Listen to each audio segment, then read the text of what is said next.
Halo semua, selamat datang di Auto Rider. Di pertengahan 2022 ini kita kedatangan sebuah motor lagi, sebuah motor yang mungkin bukan baru ya, karena sebenarnya kita pernah pakai motor ini di akhir 2021 atau awal 2022 kemarin, tapi ternyata secara digital aset kita nggak kebaca, bro. Jadi sorry, kita baru bisa hadirkan motor ini di pertengahan tahun ini. Ini adalah Honda CR-V 250 Rally. Model year 2021, saat ini di pertengahan 2022 ini dijual di Jakarta dengan harga 89 juta on the road. Gak pakai lama-lama, kita akan bahas motor ini dan kita akan cobain keliling Jakarta dan sekitarnya buat sedikit touring. Karena motor ini banyak dipakai teman-teman komunitas dan komunitasnya rada-rada hardcore ya, karena mereka juga pakai motor ini ke jalan-jalan yang satu jalur, bahkan yang ekstrim sekalipun. Tapi kita pakai hanya di sekitar Jakarta aja, dan kita akan rasakan seperti apa bedanya perubahan-perubahan yang kalau dilihat sekilas mungkin nggak terlalu kentara, tapi ternyata banyak banget bedanya. Selamat datang di Auto Rider dan selamat menonton video ini.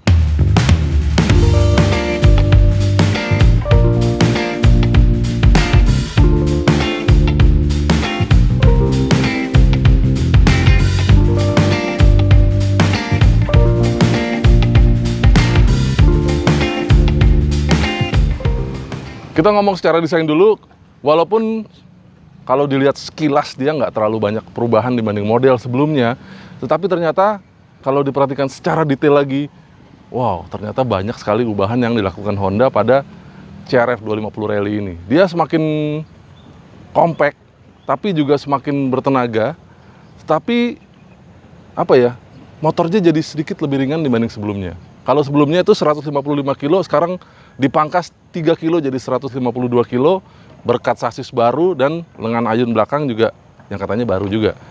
Kalau kita lihat nih secara desain, dia punya beberapa ciri khas yang paling kentara, itu bagian belakang, Mas Bro. Jadi di belakang itu sekarang jadi lebih simple, lebih ringkes, nggak seperti sebelumnya yang agak gendut ya, terutama di bagian kiri dan kanan ini. Cover bodinya jadi sedikit dibanding sebelumnya, karena memang kecil doang di atas ini.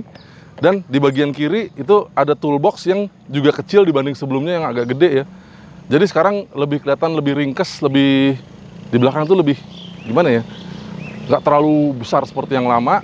Lampu belakang juga masih mirip sama yang lama, tapi sebenarnya ini beda ya kan. Lampu sennya juga masih mirip sama yang lama, tapi posisinya juga sedikit beda dibanding yang lama. Sementara spakbornya juga beda sama yang lama, dia nggak bisa pisah lagi kayak yang dulu ya. Sini kelihatannya kalau mau dicopot ya copot semua gitu jadinya. Nah, jok itu masih mirip dengan yang lama, dan kalau Anda riding jauh ini buat Anda yang tinggi kayak saya, itu biasa duduk di atas ban ini. Kalau saya sih mending copot aja sebenarnya, tapi ya jadi nggak ada pegangan ya buat megang-megang motor. Lalu di depan dia bodinya jadi sedikit lebih gendut di bagian sini, kemungkinan berkat tangkinya yang baru. Kalau yang lama itu 10 liter, sekarang jadi 12 liter, tapi lebih kelihatan tingginya jadi sebenarnya. Jadi tangkinya yang lama tuh lebih trepes, kalau yang ini kelihatan lebih tinggi, jadi kalau lihat dari samping tuh punuknya jadi kelihatan menjulang gitu ya. Dan posisi joknya di sini juga otomatis sedikit berubah. Nanti kita cobain bagaimana handlingnya pada saat kita bawa langsung. Nah, di depan sini itu sebenarnya kalau kita lihat berbeda jauh dibanding sebelumnya, karena posisi radiatornya juga berubah. Jadi kalau sebelumnya posisi pengisiannya ada di sebelah kanan, sekarang pindah ke kiri, radiatornya sekarang ada di sebelah kanan. Itu jadi nanti berpengaruh pada heat management dari motor ini, karena nanti yang di sebelah kanan akan berasa lebih hangat dibanding sebelah kiri, beda sama sebelumnya. Di depan ya nggak terlalu jauh bedanya pada saat Anda nyetir, karena posisi dashboard dan rally towernya ini juga masih mirip sama yang lama, posisinya dan fungsinya juga masih mirip sama yang lama. Jadi overall dia nggak jauh beda, walaupun bentuknya ya berbeda ya bro, terutama yang di depan ini itu juga beda posisinya. Strippingnya juga jauh berbeda karena sekarang lebih terang, huruf CR-F-nya jadi warna putih, kalau yang lama kan warnanya hitam. Nah, sekarang kita masuk ke bagian teknis, detail dari kaki-kaki dan mesinnya.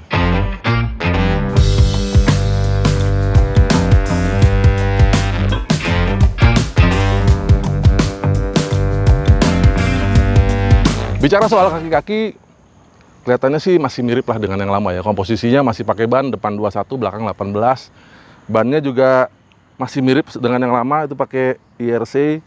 Trails GP 21F, bannya juga mirip banget sama yang lama, pakai lebar 120, profil 80, ring 18. Dengan kedua ban ini, peleknya juga jari-jari, peleknya hitam ya, dan dipadu dengan disc brake. Di depan single disc brake 296 mm, dan di belakang itu pakai single disc brake juga 220 mm. Sedangkan suspensinya juga mirip sama yang lama, depan masih pakai shock breaker telescopic upside down Showa, itu dia 43 mm, dan di belakang suspensinya khas Honda Prolink monoshock. Nah, yang menarik lagi adalah mesinnya, karena tenaganya sekarang lebih besar dari sebelumnya.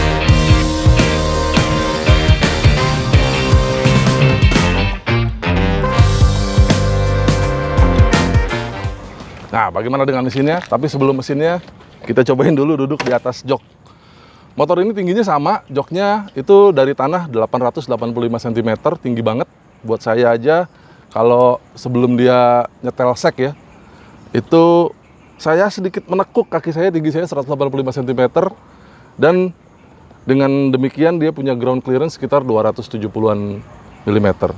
Kita dapat footstep di depan, dan footstepnya punya karet, jadi buat sepatu riding yang jalan raya enak banget. Tapi kalau begitu pakai off-road boots ya, itu enaknya sih karetnya dicopot, jadi dia lebih gigit lagi.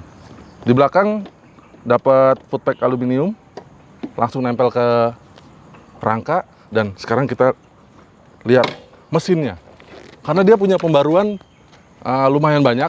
Dia punya camshaft baru, jadi intake sama exhaust camshaftnya itu punya profil yang berbeda, terus dia juga punya rasio gigi yang berbeda lagi, sehingga dia punya tenaga sekarang 25,3 daya kuda, naik dari sebelumnya 24,4 daya kuda. Dan torsinya sekitar 23 Nm. Motor ini jadi lebih bertenaga, tapi bobotnya jauh lebih ringan, jadi akselerasinya harusnya lebih bagus dibanding sebelumnya. Mesin dari CRF 250 ini punya kompresi 10,7:1, jadi sebaiknya memang pakai oktan 92. Dan dia sekarang transmisinya tetap 6 speed, tapi sudah punya fitur slipper clutch. Assist and slipper clutch itu ditandai dengan entengnya tuas kopling pada saat ditarik. Jadi sekarang pasti enak banget buat riding di Jakarta yang macet-macet, maupun buat mainan, buat touring sekalipun.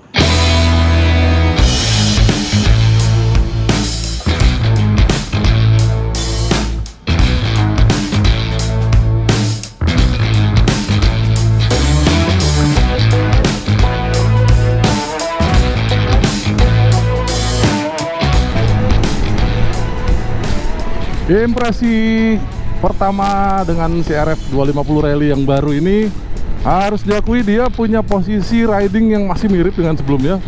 Masih berasa banget sama ya, setangnya itu posisi segitiga atas ini setang ya kan, terus hand grip ini masih mengingatkan yang lama. Sampai yang depan ini juga windscreen-nya masih mirip lah sama yang lama, jadi terpaan angin dari depan tuh kalau Anda punya CRF 250 Rally yang lama itu masih sama rasanya. Hanya bedanya sekarang dia speedometernya ini seger banget, jadi kelihatannya lebih apa ya, lebih manis gitu, karena dia layarnya rata banget dan warnanya piano black, jadi kelihatan lebih modern. Dan sekarang kelihatan ada posisi gigi ya, jadi kelihatan ini netral, masuk gigi 1, jadi kita bisa tahu posisi gigi berapa sekarang. Terus banyak sekali di sini ada informasi lain nih, ada average fuel consumption. Ini kita pakai biasa aja, itu 29,7 km per liter di trip B. Terus ada totalnya, ya oke lah ya, masih segitu. Konsumsi bahan bakar masih mirip-mirip sama yang lama, sekitar 30-an kalau dipakai normal. Tapi kemarin kita coba dengan Econo Ride dan pakai bahan bakar oktan 92, itu ternyata kita bisa dapat lumayan, masih dapat 35 km per liter dengan gaya riding santai, nggak dibetot-betot, terus RPM dijaga di bawah 5000 ya kan. Jadi kalau kita gas nih, ada tuh kan ketinggalan dia, kita selalu pakai RPM di bawah 5000 buat jalan santai dan nggak banyak-banyak nyalip. Jadi ternyata bisa 35 km per liter. Asiknya lagi dia dengan metode kita full to full ya, jadi menuin tangki ini, terus udah kita jalan sekitar 70-an kilometer, udah lumayan stabil. Ternyata hasil full to full dengan hasil MID-nya sama, 35 km per liter. Jadi MID cukup akurat sebenarnya ini. Oke, itu dari konsumsi bahan bakar. Dan dari posisi riding, joknya juga masih mirip. Hanya di bagian depan sini nih, terutama di bagian yang ke arah tangki ya, tangkinya berasa lebih gemuk. Jadi kalau buat berdiri-berdiri, kaki kita itu berasa lebih sering bergesekan sama bagian dalam tangki ini. Ini aja kelihatan di motor yang baru jalan sekitar 1500 kilo ya, odometernya itu stiker di bagian dalam tangki ini udah mulai ngelupas gitu saking sering bergesekan sama kaki. Nah, yang kerasa beda lagi karena ini lagi agak macet ya, kita udah lumayan jauh jalan. Itu mulai berasa pada saat kipasnya hidup.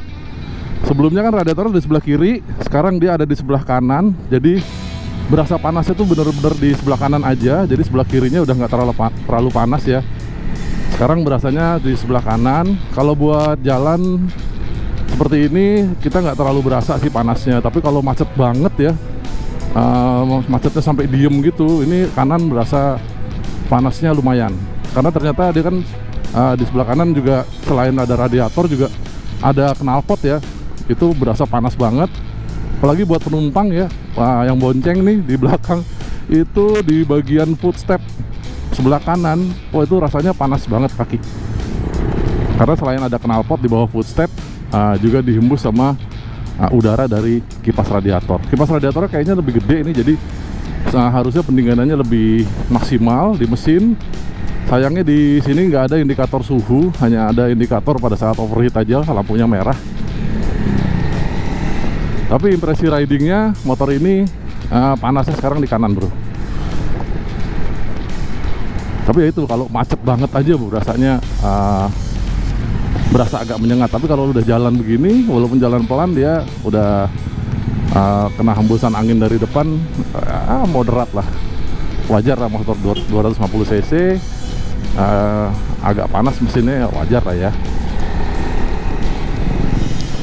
Secara handling, harus diakui motor ini terasa lebih enteng dibanding yang lama, walaupun nggak terlalu besar ya persentasenya ya. Dia harus diakui dia memang bobot totalnya berkurang. Jadi walaupun tangkinya lebih gede, dia di pipinya ini lebih gemuk gitu, tapi motornya berasanya lebih enteng. Jadi buat belok-belok itu lebih agile, dia lebih enak. Sementara kakinya masih sama yang lama. Jadi impresi riding di aspal seperti ini nih ya, kalau Anda sudah nyobain yang lama, nggak jauh-jauh beda lah sama yang ini.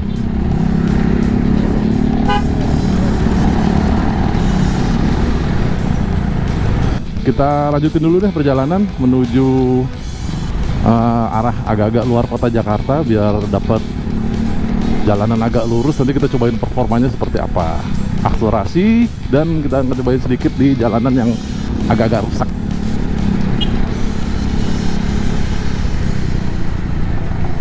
Oke, sekarang jalanan masih lumayan padat, tapi ini depan udah mulai agak sepi. Kita coba nyalip ya, 4000 rpm.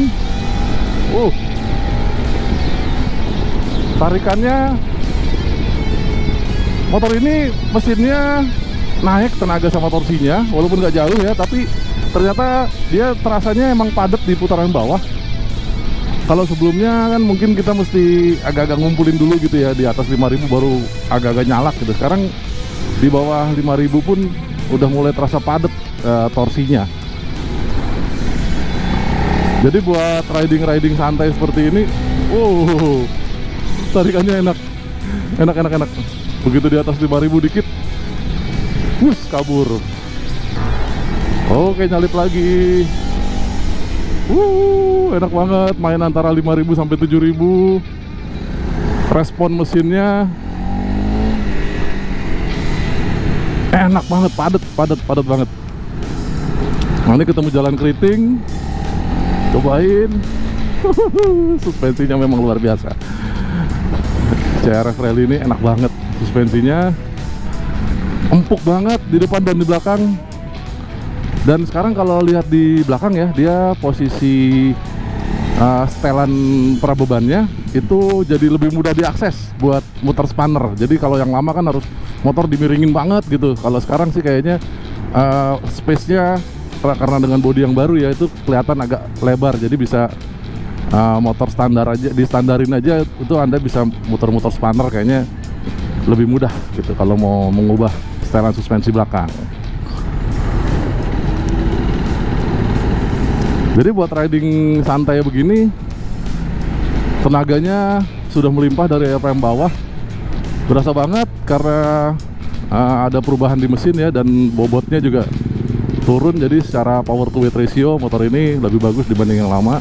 Mungkin karena itu dia tenaganya udah nyodok dari putaran yang nggak terlalu tinggi nih. Main 3.000 4.000 aja digas. Mantep ya.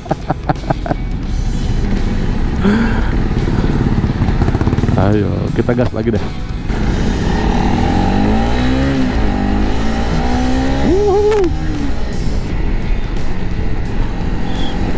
Enak banget. Enak banget. Tarikannya enak. Oke. Wah, itu dia buat pindah gigi ya, downshift. Itu pas turun ke bawah berasa banget ada fitur baru, assist and slipper clutch. Jadi tenaga mesin nggak terlalu nahan sehingga engine brake-nya agak-agak loose gitu. Wah, ini sih enak nih kayaknya kalau buat jalanan yang agak-agak apa namanya ya, licin gitu ya. Jadi Anda nggak terlalu banyak kehilangan traksi di belakang pada saat downshift. Ini keputusan tepat Honda menanamkan fitur assist and slipper clutch ini. Apalagi dengan adanya itu ya, ada assistnya. Ini koplingnya enteng banget. Saya sering banget mainin kopling pakai satu jari. Enteng banget. 7.000 RPM. Oh, sayangnya saya lupa mindah ini aja nih, shift light-nya masih di 7 RPM, 7.000 RPM. Jadi ya nggak apa-apa ya buat riding santai-santai aja. Enak, setangnya nggak terlalu lebar. Jadi buat nyelip-nyelip juga masih oke, ya kan? Kalau buat Anda yang udah punya rally di rumah, ini sih riding impression-nya Anda pasti masih ingat dengan yang lama ini. Jadi nggak terlalu berubah lah istilahnya gitu. Beberapa temen ngomong posisi jok ini sedikit lebih rendah dibanding yang lama, tapi kalau menurut kami sih ya 11-12 lah ya, nggak terlalu jauh beda. Dan kalau dilihat joknya itu tingginya, lebarnya juga masih sama, empuknya juga busanya masih sama. Jadi duduk di atas ini juga masih mirip lah sama yang lama. Dan menurut kami sih ada sabuk ya di atas jok itu. Kalau saya sih mendingan sabuknya dicopot aja, karena pas didudukin pas banget di belakang pantat ya. Jadi kalau buat jalan jauh jadi agak pegel di seputaran sabuk itu. Kalau mau lebih enak lagi ya mungkin buat jalan jauh ya, buat touring, adventurean, itu ada jok aksesori yang di bagian depannya itu masih tirus. Jadi sempit tapi di bagian belakang melebar. Jadi pas kita duduk itu dapat bagian yang lebar itu. Nah, itu pasti lebih enak. Walaupun harganya ya lumayan ya, kalau kita lihat di marketplace itu sekitar 4 jutaan lebih lah. Oke, kita sekarang ketemu jalan lurus. Kita mau main-main dulu. Cepet sekali, dapat 90. Jalan jelek, waduh, enak banget. Kayak nggak berasa keriting jalannya. rasanya halus, padahal itu aspalnya tadi agak-agak kasar.